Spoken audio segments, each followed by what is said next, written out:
spectrums of law, but people tend to allow the lie. Spectrums of law. A parent's inability or failure to contribute financially towards the maintenance of their minor children should not, in turn, affect that parent's opportunity to maintain a meaningful relationship with their minor children. Hello, my name is Beauty Maruma, a candidate attorney practicing as such at Jolly Jubilee Attorneys. Welcome to yet another episode of Spectrums of Law. Today, I'm going to speak about parental rights and responsibilities and a parental plan. Now, before I dive into it, let me explain exactly what a parental plan is. A parental plan is a written agreement between co-holders of parental rights and responsibilities.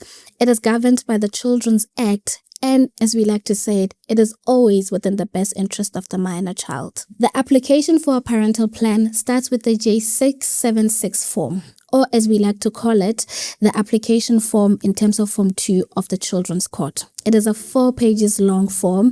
It is self-explanatory, and you can download it from the comfort of your own home. The form has to be accompanied by a supporting affidavit. The supporting affidavit clearly stipulates the basis of your application. It has to contain the chronological order of events and the history that gives rise to the application. Now, what I mean is that you need to give history from the birth of the child, the relationship of the parties, and the reasons giving rise to the application.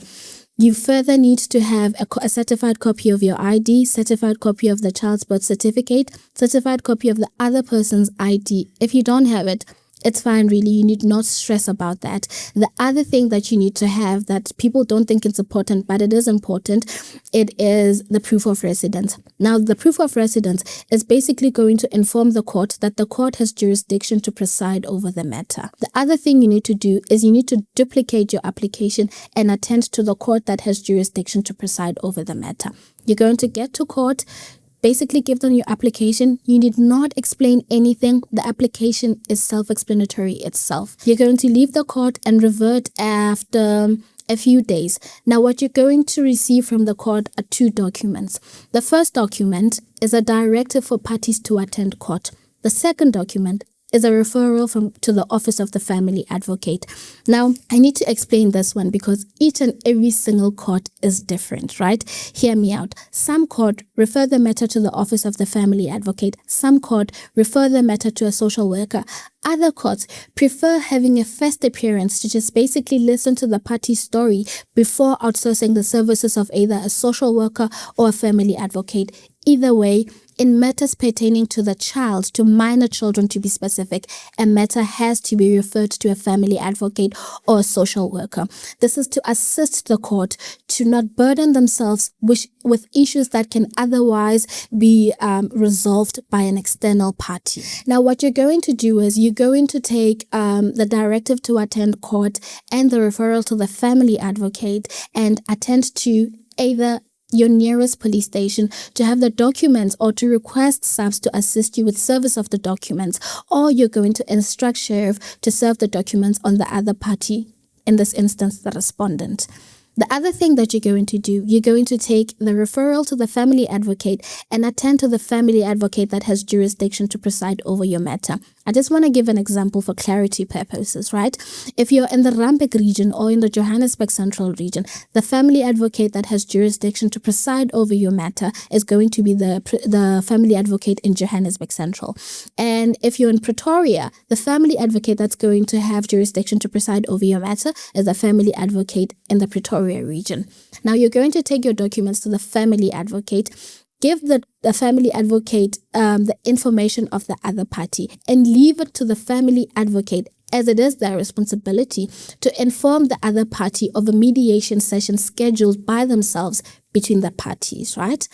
Now, what's going to happen after this is that the family advocate is going to be in contact with both the parties to basically just convey a message that, look, we received documents and we are setting a mediation session between the parties with the family advocate acting as the mediator, right? The parties are going to attend to the Office of the Family Advocate on the given date, and they're going to conduct a mediation session. If the parties reach a consensus, then the parties are going to sign a parental plan. and leave the family advocate. It is the duty of the family advocate to share a copy of the signed parental plan with both the parties and to deliver the originally signed parental plan at court. The court is going to receive the document from the family advocate and put it in the next file, in your court file.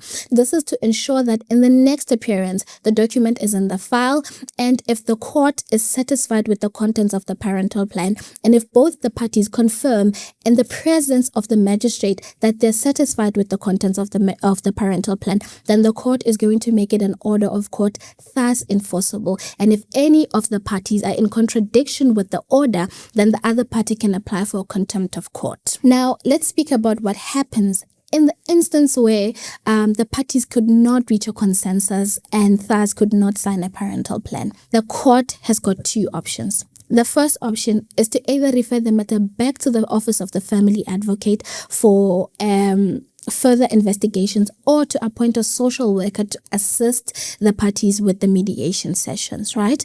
Now, let's say, for instance, the matter is referred back to the office of the family advocate. What is going to happen is that the family advocate is going to conduct further investigations. The family advocate is going to go as far as interviewing the minor children involved. And if they're not satisfied, they can always attend to the schools and interview the teachers. They can interview the social workers, other social workers, and they can also interview the neighbors that are affected by the matter or other family members that are affected with the matter. Now, the family advocate is going to depose a report, and the report is going to be filed at court. The parties will also receive a copy of the report before the next court appearance, and the court is going to make a determination based on the recommendations by the family advocate. 90% of the time, the court is going to consider the report by the family advocate and will, whether you like it or not, make the report an order of court, which will in turn become enforceable. This is why the court always wants people to resolve matters amicably without any fuss or hassle. And in the instance where you're unable to communicate with the other party, then the court has to ensure that the parental plan becomes enforceable, regardless of whether you like it or not. Remember, everything that the court does is in the best interest of the minor child. And just because a person does not financially maintain their children does not mean that you can deprive them an opportunity to have access or to maintain a meaningful relationship with their children. Thank you very much for listening. I hope this video was as insightful as I intended it to be. For more videos such as this one, follow us on the link below. And if you wish to contact us, send us an email on the email address appearing on the screen. My name is Beauty Maruma. I look forward to communicating with you on our next video. Bye.